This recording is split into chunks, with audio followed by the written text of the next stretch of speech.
Indian ചരിത്രത്തിൽ സ്ത്രീ ശാക്തീകരണത്തിൻ്റെ പ്രതിരൂപമായ കമലാ നെഹ്റുവിൻ്റെ 89ാം ചരമവാർഷികമാണ് മാർച്ച് 1 കടന്നുപോയത്. നെഹ്റു കുടുംബാംഗമായിട്ടും സ്വാതന്ത്ര്യ സമരത്തിൽ അവർ വഹിച്ച പങ്ക് എന്തുകൊണ്ടോ ഓർമ്മിക്കപ്പെടുന്നില്ല.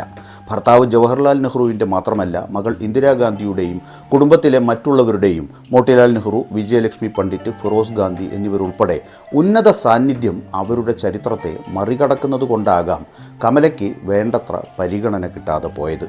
37 വയസ്സുള്ളപ്പോൾ ഗുരുതരമായ അസുഖം ബാധിച്ച് മരിച്ച കമല 1899 ഓഗസ്റ്റ് 1 ഡൽഹിയിലെ ചാന്ദിനി ചൗക്കിലാണ് ജനിച്ചത്. അവരുടെ പിതാവ് ജവഹർ മൽ കൗൾ ഒരു ധനികനായ ബിസിനസ്സുകാരനും അമ്മ രാജ്പതി രാമായണത്തിലും മഹാഭാരതത്തിലും നാടോടി കഥകളിലും പ്രാവീണ്യമുള്ള ഒരു യാഥാസ്ഥിതിക ബ്രാഹ്മണ സ്ത്രീയായിരുന്നു. 16 വയസ്സുള്ളപ്പോൾ കമല 1916 ഫെബ്രുവരി 8 ഒരു വസന്ത പഞ്ചമ ദിനത്തിൽ 26 വയസ്സുള്ള ജവഹർലാൽ നെഹ്റുവിനെ വിവാഹം കഴിച്ചു. 1920 നിസ്സഹകരണ പ്രസ്ഥാനം ആരംഭിച്ചതോടെ പുതിയൊരു ജീവിത ശൈലിയിലേക്ക് തിരിഞ്ഞ കമലയ്ക്ക് സമരകാലത്തെ കഠിനാധ്വാനം പോലും ആസ്വദിക്കാനായി.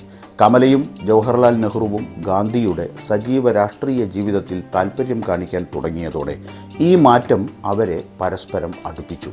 എന്നാൽ ജവഹർലാൽ നെഹ്റുവിൻ്റെ പതിവ് ജയിൽവാസവും വർദ്ധിച്ചു വരുന്ന രാഷ്ട്രീയ പ്രവർത്തനങ്ങളിലെ തിരക്കേറിയ ഷെഡ്യൂളുകളും കാരണം നീണ്ട വേർപിരിയലുകൾ ജീവിതത്തിൻ്റെ ഭാഗമായി.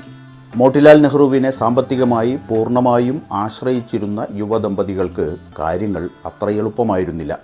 ആ കാലത്തെക്കുറിച്ച് നെഹ്റു തൻ്റെ ആത്മകഥയിൽ എഴുതിയത് ഇങ്ങനെയാണ്: ഞാനും എൻ്റെ ഭാര്യയും അധികം ചെലവഴിച്ചില്ല. ഞങ്ങൾ എത്രമാത്രം കുറച്ചാണ് ചെലവഴിച്ചത് എന്ന് കണ്ടപ്പോൾ എനിക്ക് അത്ഭുതം തോന്നി. ഖാദി വസ്ത്രങ്ങളും 3ാം ക്ലാസ് റെയിൽവേ യാത്രയും വളരെ കുറച്ച് പണം മാത്രമേ ആവശ്യപ്പെട്ടുള്ളൂ. അതുകൊണ്ട് ഞങ്ങൾ അച്ഛന് വലിയ ഭാരമായിരുന്നില്ല.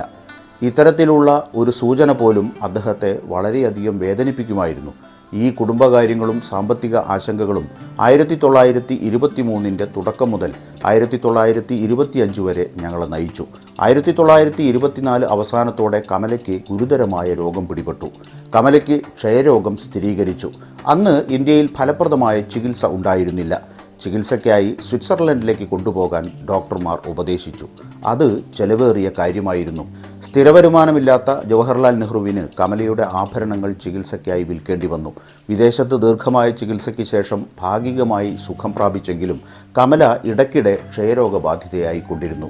1930 ഏപ്രിലിൽ രാജ്യം സിവിൽ നിയമലംഘന പ്രസ്ഥാനത്തിൻ്റെ പിടിയിലായി. ജവഹർലാൽ നെഹ്റുവും കോൺഗ്രസിൻ്റെ മറ്റു നേതാക്കളും ജയിലിലായി. എന്നാൽ ശ്രദ്ധേയമായ ഒരു കാര്യം സംഭവിച്ചു. ഒരു ദശാബ്ദം മുമ്പുള്ള നിസ്സഹകരണ പ്രസ്ഥാനത്തേക്കാൾ വളരെ വലിയ തോതിൽ ഇന്ത്യൻ സ്ത്രീകൾ മുന്നോട്ട് വന്നു. സ്ത്രീകളുടെ രാഷ്ട്രീയ ഉണർവിൽ കമല വീരോചിതമായ പങ്കുവഹിച്ചു. ജില്ലാ കോൺഗ്രസ് കമ്മിറ്റിയുടെ പ്രസിഡന്റ് എന്ന നിലയിൽ സ്ത്രീകളെയും യുവാക്കളെയും അണിനിരത്തുന്നതിനായി അവർ അലഹബാദ് ജില്ലയിൽ നിരന്തരം സഞ്ചരിച്ചു. മദ്യം, വിദേശ വസ്ത്രങ്ങൾ എന്നിവ വിൽക്കുന്ന കടകൾ ഉപരോധിക്കുകയും പ്രകടനങ്ങൾ നടത്തുകയും ചെയ്തു. ഇതിനെ പോലീസ് ലാത്തി ചാർജ് നടത്തിയാണ് നേരിട്ടത്. അത്തരമൊരു സമരത്തിനിടയിലാണ് നെഹ്റുവിൻ്റെ മാതാവും കമലയുടെ അമ്മായിയമ്മയുമായ സ്വരൂപ് റാണിയുടെ തലയ്ക്ക് അടിയേറ്റ് ഗുരുതരമായി പരിക്കേറ്റത്. ഒരു കോൺഗ്രസ് വളണ്ടിയർ എന്ന നിലയിൽ കമല അക്കാലത്ത് പുരുഷ വസ്ത്രം ധരിച്ചാണ് സമരത്തിൽ പങ്കെടുത്തത്. ഖാദി പൈജാമ, കുർത്ത, ഗാന്ധി തൊപ്പി എന്നിവയായിരുന്നു വേഷം. 1930-31 കാലഘട്ടത്തിൽ നെഹ്റു കുടുംബത്തിലെ മിക്കവാറും എല്ലാ അംഗങ്ങളെയും ഇടയ്ക്കിടെ ജയിലിലടച്ചു. മോട്ടിലാൽ നെഹ്റുവിനും ജവഹർലാൽ നെഹ്റുവിനും പുറമെ കമലയും അവരുടെ 2 സഹോദരി ഭർത്താക്കന്മാരായ സ്വരൂപ്, കൃഷ്ണ എന്നിവരും ആനന്ദ് ഭവനിൽ താമസിക്കുന്ന അവരുടെ അടുത്ത ബന്ധുക്കളും ഇതിൽ ഉൾപ്പെടുന്നു.